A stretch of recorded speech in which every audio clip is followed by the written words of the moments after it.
radio-juive.fr. Radio J. Radio J. Le 10-11.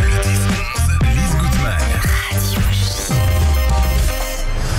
Radio J. Affaires publiques, Alexis Lacroix. Radio J. Bonjour chers auditeurs, chères auditrices, on est très heureux d'accueillir un personnage exceptionnel de notre République. Bernard Attali, bonjour. Bonjour. Je ne vous présente pas, mais je vais le faire quand même. Vous êtes haut fonctionnaire, vous avez longtemps présidé la société, le fleuron économique de la France qui s'appelle Air France. Vous êtes aussi un conseiller dans les domaines financiers et juridiques et vous êtes l'auteur d'un livre passionnant. Ils ont rebâti la France avec une préface d'Emmanuel Macron sur ces hommes, ces femmes. On va évoquer leur trajectoire singulière qui, de Simon Nora à Claude Alfondéry, ont eu la lourde tâche de rebâtir la République en 1945 sur les décombres de la France de l'occupation. Une élite spontanément jaillie des profondeurs de la nation et qui, bien au-dessus de toute préoccupation de parti ou de classe, se dévoue au combat pour la libération, la grandeur et la rénovation de la France. Alors ça, ce sont les mots du général de Gaulle dans son discours de Bayeux de 1944, discours cité par le président de la République, votre ami Emmanuel Macron, dans la préface qu'il vous offre à ce livre absolument remarquable. Vous pensez que c'est un clin d'œil aussi à l'actualité et aux décombres que nous sentons s'accumuler, Bernard Attali? Non, ce livre n'est pas destiné à commenter une actualité évidemment compliquée, même si certains de ces parcours rentrent en résonance avec ce que nous vivons actuellement. Il se trouve qu'en 1944-45, la France était ruinée, dévastée et, disons-le, déshonorée. Et une poignée, quelques hommes de grand talent, venant d'horizons extrêmement variés, se sont dévoués pour reconstruire le pays et l'ont fait. Et l'ont fait souvent dans la discrétion, souvent sans être reconnus comme des architectes de la reconstruction. C'est le parcours de ces hommes-là que j'ai essayé de retracer. De restituer, d'exhumer, de remettre dans notre présent, en réalité, de remettre au goût du jour. C'est un livre passionnant. Ils ont rebâti la France, préfacé par Emmanuel Macron aux éditions David Reynard, associé avec l'éditeur plus philosophique, Descartes et compagnie. Alors, on va commencer par cette galerie de portraits que vous avez écrite. C'est très écrit, d'ailleurs, Bernard Attali. Félicitations ce matin sur Radio J. C'est très écrit. C'est gentil. Alors, c'est normal. Il est dedans. Simon Nora, qui était un haut fonctionnaire, mendésiste, une belle figure de ce franco-judaïsme, très engagé en politique du côté de Mendès France, et il a un diagnostic qui vous paraît particulièrement actuel. Je le cite, Bernard Attali. De toutes les nations modernes, écrivait Nora, la France est probablement la nation qui traîne le maximum de pré-capitalisme dans la production et le maximum d'anticipation socialiste dans la redistribution. Et il ajoutait, c'est une situation explosive dont le dénouement sera d'autant plus pénible que la croissance sera moins forte. Commentaire, Bernard Attali. Il se trouve que j'ai eu l'immense privilège de connaître, de croiser la route de Simon Nora. Simon Nora, c'était un seigneur. C'est pas votre génération. Lui, c'était un homme des années 20. Vous êtes né au début du baby-boom, disons. Voilà. Je l'ai connu quand j'étais jeune. Je l'ai croisé notamment au club Jean Moulin. C'était un homme très ouvert aux jeunes, dont je faisais partie de ceux qu'il admirait. C'est un homme qui a accompagné la montée en puissance de la social-démocratie, qui a accompagné Jacques Chaban-Delmas, puis Parti socialiste, qui a fondé avec d'autres le journal L'Express, et qui a joué un rôle intellectuel très important. C'était un seigneur dans la mesure où il a défendu essentiellement des idées républicaines, avec beaucoup de hauteur de vue et de courage à certains égards. Absolument. Alors on continue sur Simon Nora, car il fut un rebâtisseur de la France. Nous commentons votre livre passionnant. Ils ont rebâti la France, une galerie de portraits d'hommes et de femmes qui ont contribué à la libération, à refaire de ce pays un pays d'espérance et de justice sociale. Préface d'Emmanuel Macron, qui résonne évidemment dans l'actualité.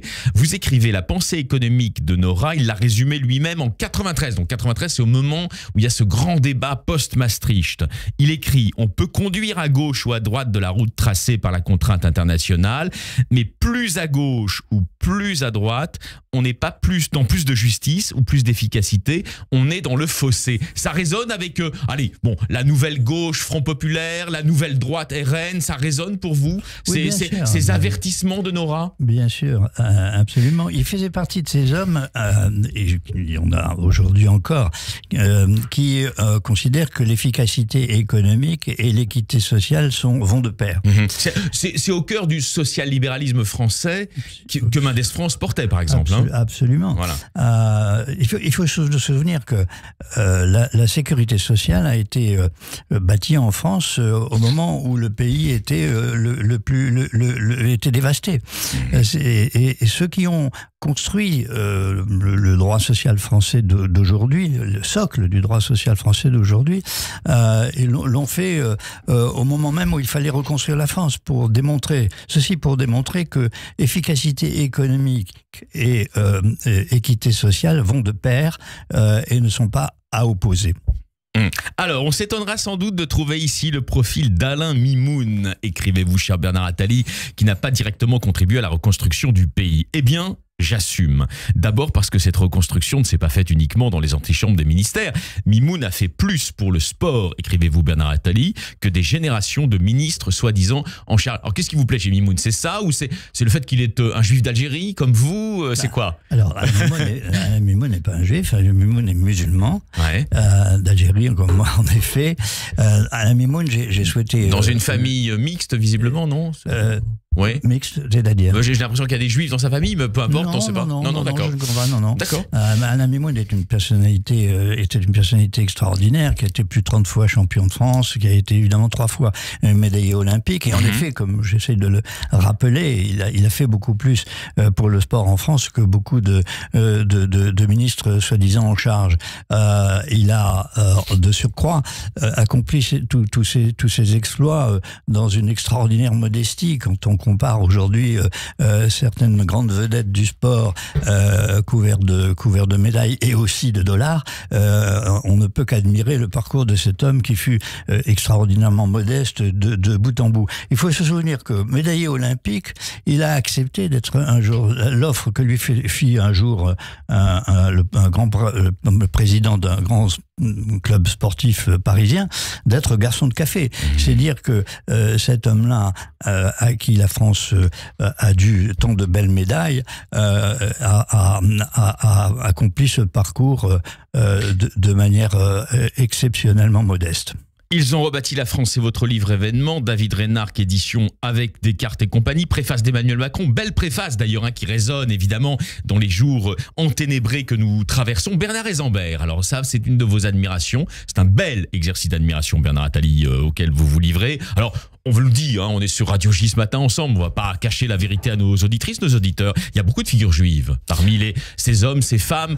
Évidemment René Cassin. Nous allons évoquer Alfandéry dans un instant. Il y a Bernard Eisenberg. Donc c'est un des ingénieurs libéraux, on va dire, des 30 Glorieuses. Il a joué un rôle assez essentiel. Vous l'avez rencontré, je pense, Bernard Eisenberg. Bernard Eisenberg est un ami. Et en effet, il fait partie de ceux dont j'ai croisé la route. C'est un homme tout à fait exceptionnel. Il a 10 ans de plus que vous, il vient d'une famille juive polonaise, voilà. Il a échappé de très très peu à la déportation en tant qu'enfant avec son père. Il a ensuite fait le parcours que l'on connaît, grand économiste, conseiller de Pompidou, artisan de la renaissance industrielle du pays, artisan du nucléaire notamment. C'est un homme qui fut à la fois, qui est toujours vivant d'ailleurs, et que je salue ici, mais qui fut à la fois un grand conseiller des hommes politiques et par ailleurs, et en fin de parcours, un grand banquier. Oui, j'ai croisé sa route et j'ai beaucoup d'admiration pour lui. Alors, il continue d'avoir une influence, effectivement, parce qu'il représente une forme de colbertisme français. Alors, je vais vous dire mon sentiment à vous lire, parce que ce livre est passionnant. Évidemment, quand on fait des portraits, comme les vôtres, qui sont très ouvragés, on y projette aussi son propre imaginaire. C'est logique d'ailleurs, l'auteur projette son propre imaginaire. Je vous parle d'une époque, écrivez-vous Bernard Attali, où l'ascenseur social se remettait en marche, et c'est en tant que boursier qu'il intégra, Bernard Eisenberg, l'une des meilleures prépas parisiennes à Saint-Louis. Vous n'êtes pas nostalgique justement de cet ascenseur social qui fonctionnait, de cette machine assimilatrice plus largement qui fonctionnait dans une forme d'équité qui aujourd'hui a disparu ? Oui, je fais attention en répondant à votre question, car je ne fais pas partie de ceux qui pensent que tout était mieux hier qu'aujourd'hui. Vous auriez le droit, hein, cela dit, c'est non, pas... il reste que j'ai, oui, de la nostalgie pour cette époque où quelques personnalités de fort caractère, car c'est finalement leur caractéristique, de fort caractère, ont contribué à la reconstruction du pays dans des conditions difficiles, mais aussi sans la ramener, si je puis dire. Oui, absolument. Contrairement à beaucoup d'hommes politiques aujourd'hui. Alors ça, c'est très intéressant parce que ça affleure dans les portraits que vous consacrez, alors notamment à ces personnalités juives, mais toutes ne sont pas juives quand même, hein, bien sûr. Ils ont rebâti la France. Pour revenir sur ce point-là, pour dire la vérité, c'est presque par hasard que j'ai recalculé ensuite le nombre de personnalités juives de cette liste pour constater qu'un bon tiers, en effet, de ces portraits était de cette origine. Donc René Cassin, Georges Boris, hein, si je ne m'abuse, Boris, Claude Alphandéry, bien sûr, Bloch Lenné, voilà. Pierre Dreyfus, Simon Nora, qu'on vient de citer, et Alphandéry. Alors vous avez raison, les petits se prennent au sérieux, les plus grands généralement pas. Claude Alphandéry, c'est un grand alors de ce point de vue-là. Alphandéry est un grand.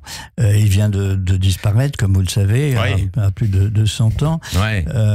C'était un homme multiple, puisqu'il était à la fois un banquier, un homme de réflexion, et en même temps un grand résistant dans sa jeunesse. Claude Alphandéry avait aussi cette caractéristique d'être joyeux. C'est-à-dire qu'il considérait, et c'est une des grandes leçons que j'ai appris en le croisant, qu'on pouvait faire les choses sérieusement avec gaieté. Vous êtes joyeux, vous ? J'essaye de l'être, oui. Ah oui, alors c'est intéressant ce que vous écrivez sur Alphandéry, vous avez des points communs, et il a été, c'est un aîné naturellement, mais il a été un des mentors politiques vraisemblablement dans votre trajectoire, ou politique ou métapolitique, Bernard Attali. Claude Alphandéry, écrivez-vous, était un homme original et attachant, d'une gauche engagée, à la fois utopiste et concrète. Il était d'abord généreux. Je pense que vous vous y reconnaissez en fait dans cette gauche-là. Si l'on reprend le vieux choix de Goethe entre l'ordre et la justice, il a toujours choisi la justice. C'est une des caractéristiques d'ailleurs aussi du judaïsme, par parenthèse. Et les droits de l'homme. Quelques jours avant sa mort, en mars 2024, il avait encore la force de lancer un manifeste contre la barbarie. Et vous ajoutez, puisqu'ils étaient amis bien sûr l'un et l'autre, Michel Rocard avait raison, Alphandéry n'était pas un type ordinaire. Il était en même temps, comme en temps de guerre, un résistant. Ça veut dire quoi être un résistant à l'ordre du monde tel qu'il va aujourd'hui ou qu'il ne va pas, Bernard Attali ? Beaucoup de ces hommes-là ont eu le courage de faire un pas de côté, de résister à la tentation du laisser-aller. Beaucoup de ces hommes-là considéraient que une situation désespérante n'était pas toujours une situation désespérée, et ils l'ont démontré, puisque quand elles se sont engagées, la France était sur le flanc, et il n'était pas du tout évident de reprendre le flambeau. Ils l'ont fait. Quelles sont les caractéristiques de ces hommes-là, de cette génération ? J'allais vous le demander, justement. Le premier trait commun, c'est évidemment la résistance, la guerre, qui a volé leur jeunesse, mais qui a forgé leur caractère. La deuxième caractéristique, pour presque tous, c'est aussi le général de Gaulle, qui les a tirés par le haut. Même si d'ailleurs, beaucoup d'entre eux se sont finalement, parfois, heurtés avec le général de Gaulle, précisément parce qu'ils avaient du caractère. La troisième caractéristique, c'est précisément que ils avaient du caractère. C'est-à-dire qu'ils savaient résister au courant des choses et faire, le moment venu, prévaloir leurs valeurs à leurs intérêts. La plupart d'entre eux, d'ailleurs, n'avaient pas pour intention de faire carrière, même si, chemin faisant, ils en ont fait une. Alors, ils ont rebâti la France, et votre livre événement préfacé par Emmanuel Macron aux éditions David Reynard, Descartes et compagnie. Bernard Attali, peut-être une caractéristique supplémentaire que je vous livre. En lisant votre beau portrait de François Bloch Lenné, on l'a évoqué à l'instant, vous dites de Bloch Lenné qu'il plaidait pour un contre-pouvoir, pour une démocratie de participation qui viendrait en complément de la démocratie de délégation. Autrement dit, c'était pas des gens qui avaient une conception confiscatoire de l'appartenance à l'élite. Ils voulaient ouvrir les portes des élites. La plupart d'entre eux, en effet, cherchaient à casser les moules. Beaucoup ont travaillé à rouvrir ouvrir en particulier l'entreprise à la participation, à l'actionnariat salarié, à plus d'autonomie dans le travail quotidien.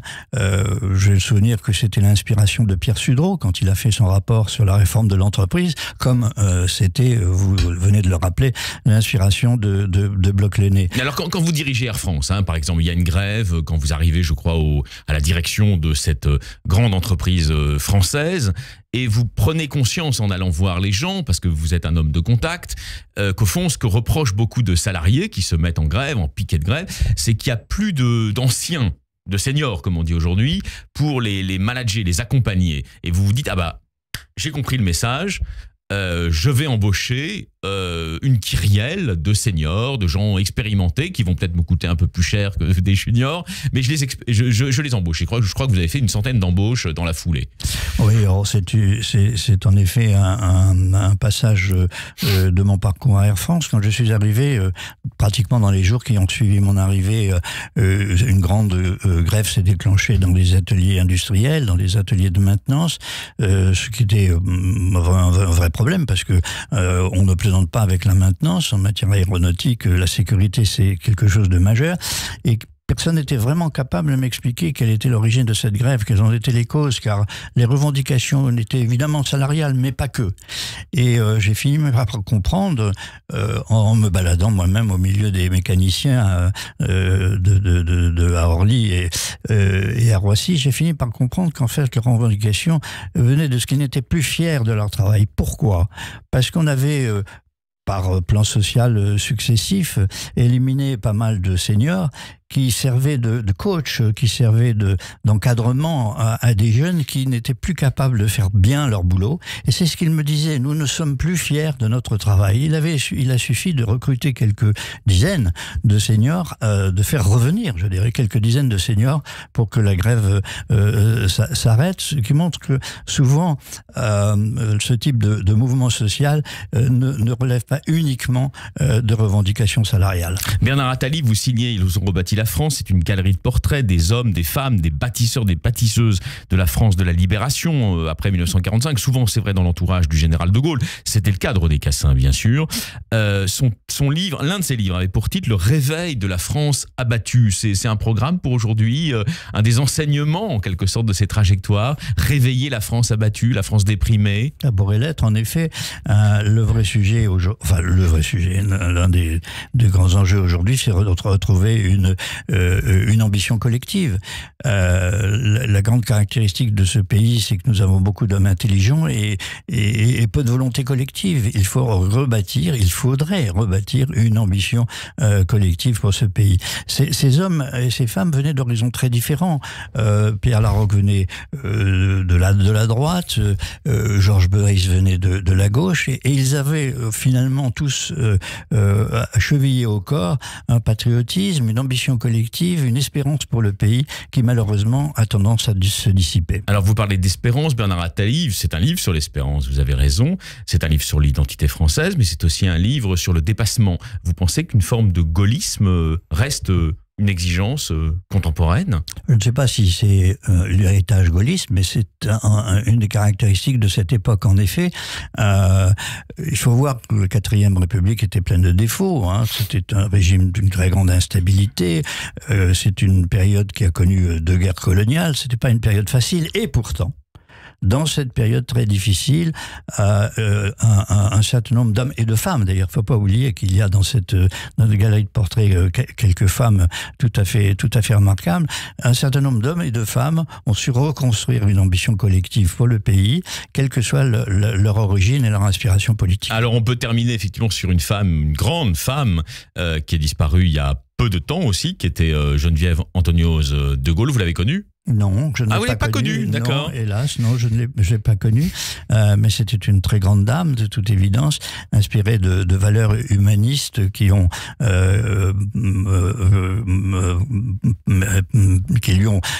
valu d'ailleurs de rentrer, comme vous le savez sans doute, au Panthéon. Ça nous dit quelque chose, enfin sa trajectoire, c'est donc la nièce du général de Gaulle, ça nous dit quelque chose de ce catholicisme français traditionnel, souvent de droite d'ailleurs, faut dire les choses comme elles sont, Oui, dans la absolument. structuration de l'imaginaire national. Absolument, oui, oui. Il y a un catholicisme social qui a contribué, en effet, à cette aventure, incontestablement.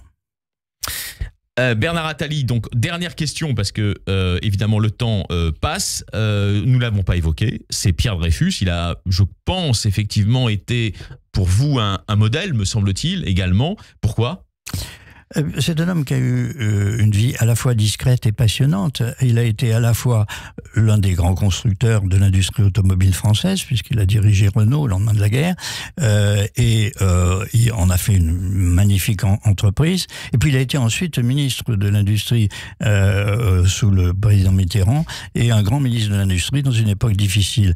Donc c'est un homme qui fut discret, qui ne se mettait pas en avant, qui a joué un rôle beaucoup plus considérable qu'on ne le pense aujourd'hui. Alors comme souvent d'ailleurs, il y a une dissociation entre la visibilité et l'importance. Ils ont rebâti la France. Bernard Attali, au sortir de l'adolescence, écrivez-vous de Pierre Dreyfus, il définit sa philosophie. Je n'avais qu'une idée en tête, être au service de l'État. Je considérais que c'était la seule profession qui présenta de l'intérêt. Alors ça aussi, c'est peut-être une différence avec notre époque de 2024, c'est que les meilleurs, aujourd'hui, disent qu'ils ne se destinent pas au service de l'État. Ils préfèrent entrer directement, pantoufler directement dans des entreprises privées, non ? Oui, bien sûr. L'une des caractéristiques du temps, c'est que les hommes et les femmes de caractère vont plutôt aujourd'hui dans l'entreprise qu'au service de l'État, qui a perdu beaucoup de prestige. Ce n'est pas nécessairement une mauvaise chose, si le balancier ne va pas trop loin. Tous les hommes et les femmes que j'essaie de rassembler ici ne se battaient pas pour leur retraite de chapeau ou pour leur bonus. Ils se battaient pour le bien commun. Alors, vous espérez encore, vous êtes optimiste sur cette capacité, puisque je reprends vos mots, à renouer avec une aventure commune, une espérance commune. Bien sûr, absolument. Impossible n'est pas français. Impossible n'est pas français. Ils ont rebâti la France. Bernard Attali, c'est votre livre événement, préfacé par Emmanuel Macron, édition David Reynard et Descartes et compagnie. Il faut le lire, c'est vraiment passionnant. Vous découvrirez d'abord, chères auditrices et chers auditeurs, des trajectoires qui pour certaines sont connues, pour d'autres nettement moins. Et puis vous verrez qu'effectivement, impossible n'est pas français, l'espérance renaît toujours, c'est aussi une grande valeur du judaïsme. On vous souhaite un très bon Shabbat, Bernard Attali. Merci beaucoup. Et à très bientôt. À bientôt, Alexis.